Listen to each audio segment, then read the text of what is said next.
of the International Secret Police. Ceiling zero, ceiling zero, ceiling zero, ceiling zero, ceiling zero.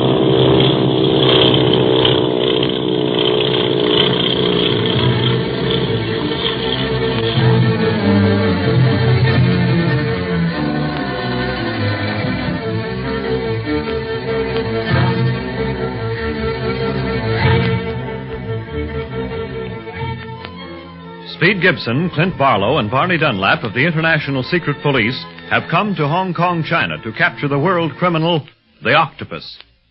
Aiding them is Dr. Kingsley, noted physician, who is high in diplomatic circles as well, and who is grateful to the boys for saving his little daughter's life in Honolulu. The boys go to the tea house of Li Ying, Hong Kong representative of the Secret Police. He tells them that a boatload of slaves is expected down the Siang River that night, and they arrange to meet at his tea house in Chinese disguise in an effort to arrest the criminals. Then Clint receives a warning in a rice cake that Marcia Winfield, Jean's governess, has disappeared, and learns that this is true by phoning the doctor's residence. We find the boys there now, questioning their friend. And you say you heard nothing at all last night, Doctor? No. After the police had gone, taking those octopus men with them, you boys had gone to your hotel, we all retired, careful to see that everything was well locked.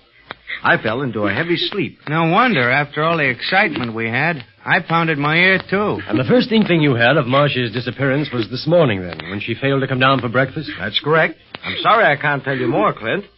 Here, Jean, don't cry like that. Your tears aren't helping anything. I know, Daddy, but I miss Marcia so. I'm so afraid that the octopus might hurt her. I don't think he will, Jean. He's just trying to frighten her. And us, trying to call us off his track. Now, Jean, do you think you could answer some questions? Now, maybe you can help us, since you were the last one to see Marcia. I'll try, Clint. Oh, well, that's a brave girl. Now think back carefully. Did Marcia appear worried over anything when she said goodnight last night? No. In fact, she wasn't as worried as she used to be because of the way you got rid of those octopus men in the garden. She laughed when she kissed me and tucked me in like she always does. She laughed and said we didn't have anything to worry about anymore because you and Speed and Barney were going to take care of us. We will, too, Jean. We're going to get Marcia back right away. Are you, Barney? You bet we are. Now, tell us, Miss Marcia slept in the room next to yours? Yes. And she left the door open between our rooms. Do you know if Miss Marcia went right to bed after she said goodnight to you? Yes, she did. I couldn't see her bed from mine, but I stayed awake until she turned her light off and called goodnight to me again. I was too excited to go right to sleep. When did you go to sleep? Right after that, I guess, because that's the last thing I remember. Her calling goodnight and me answering. And we're pretty sure that Miss Marcia didn't go out of the house, aren't we, Clint? Yes, unless she'd waited until Jean was sound asleep before going out. But why should the girl go out in Hong Kong so late, Clint? Well, Marcia once had the idea that she would seek the octopus alone, Doctor. Didn't want to add her troubles to ours, she said.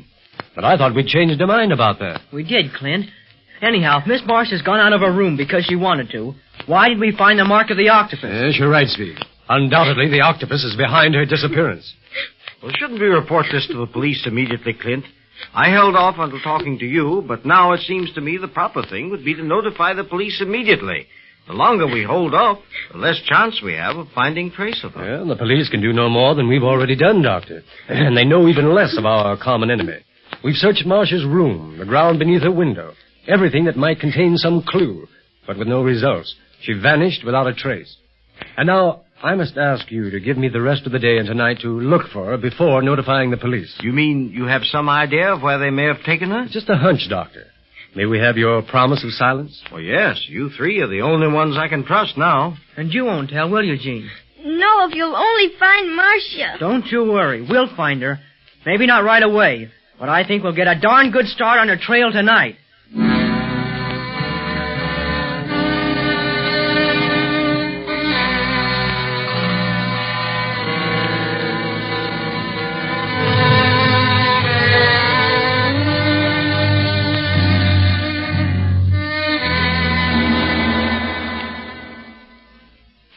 You will sit here, Miss Winfield? Why have you brought me here? How did I get here? I remember nothing. For a very good reason. A member of our band was secreted in your bedroom at the good doctor's home. The police did not get all of us.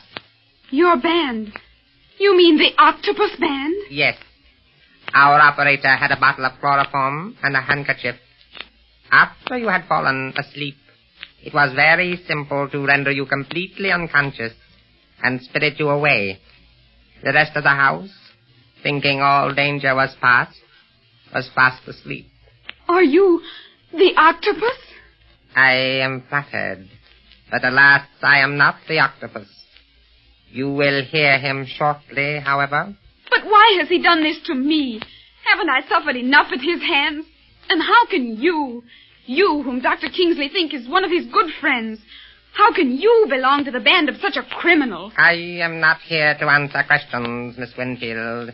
Merely to follow the master's orders as to what is to be done with you. Done with me?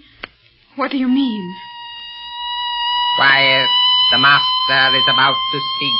Well, if he wants to speak, why don't he meet me face to face? Welcome, Miss Winfield. Are you the Octopus? Yes, that is the name I am known by. But you're better known by your crimes and terrible deeds. Better be careful of your words, Miss Winfield. Allow her to speak as she wishes, Quan Wu. She amuses me. Oh, I don't care if I amuse you. I don't care what you do with me. Only tell me, where is my brother? What have you done with him? Your brother? Yes, Lawrence Winfield. He was an engineer with an oil company that started operations here 3 years ago. They were going to begin surveys in Tibet. I remember him well. Oh, where is he? Please tell me. Is he safe? Is he well? Can I see him? Do you understand now, Quan Wu, why I wanted to be rid of this girl as soon as possible?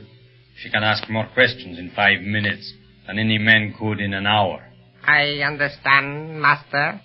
Oh, have you no heart? You are an enemy, Miss Winfield. You have a map which might lead you and your friends, the secret police, to my headquarters. I only wanted to know what happened to Larry. You shall learn what happened to your brother. Quan Wu. Yes, Master? The slave boat tonight, down the Tiang River. Yes.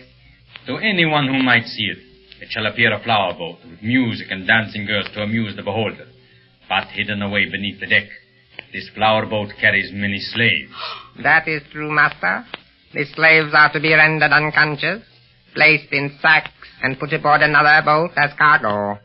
While the flower boat takes another load of opium to go up the Tiang River into the interior of China. Oh. A cargo of opium and one slave, Quan Wu. One, Master? Yes. Marcia Winfield. Oh, no. Oh, no, not that. Oh, no, no.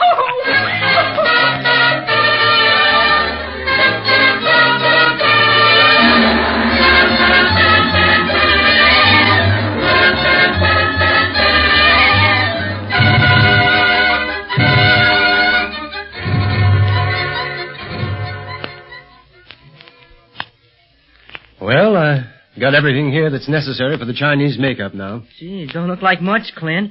Yellow grease paint, some tape to slant our eyes with, liquid body makeup, and an eye pencil, which we can use to draw lines on our faces if we want, as well as use on our eyes. Don't forget these wigs, Speed.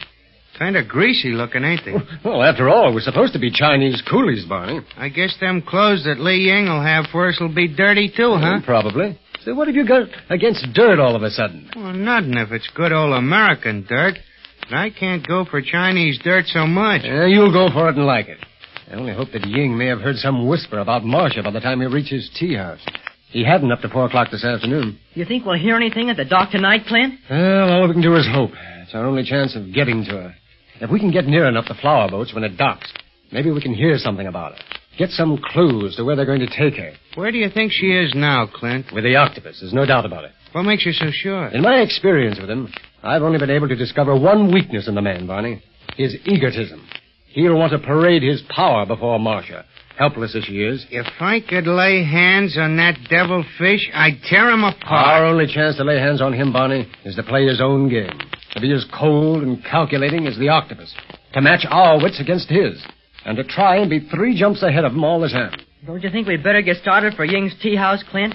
Getting near 7 o'clock, the time he told us to be there. Yes, V. Now, just give me time to distribute this makeup between us, so we can carry it in our coat pockets without appearing to be carrying anything.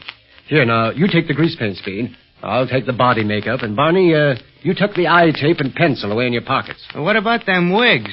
They're the babies that are going to take up room. No, we'll each carry one. Stick it under your coat and your belt band. Our coats are loose enough if we leave them unbuttoned so there'll be no bulge. Well, that's a swell idea, Clint. Nobody will ever guess we're carrying wigs. Not unless we get in a high wind.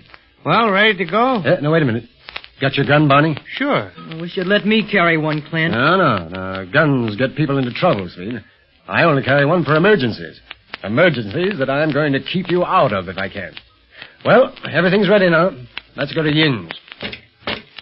Hold everything. Maybe that's Dr. Kingsley. No, wait a minute. He's waiting at his house for some word. Who's there? Whoever it is won't talk. Open the door, Barney. I'll cover it. Speed, you go over there out of range. Yes, sir. Are you ready? Yes. Then here goes. No one here. No one in sight in the hall either. But look, there's a note pinned on the door. Quick, let's have it. Here you are. I might have known he'd pull this. Pull what? What does it say, Clint? If you want the safety of the Winfield girl guaranteed, admit I've beaten you, Barlow. Continue in your pursuit, and you will be directly responsible for her fate. The Octopus.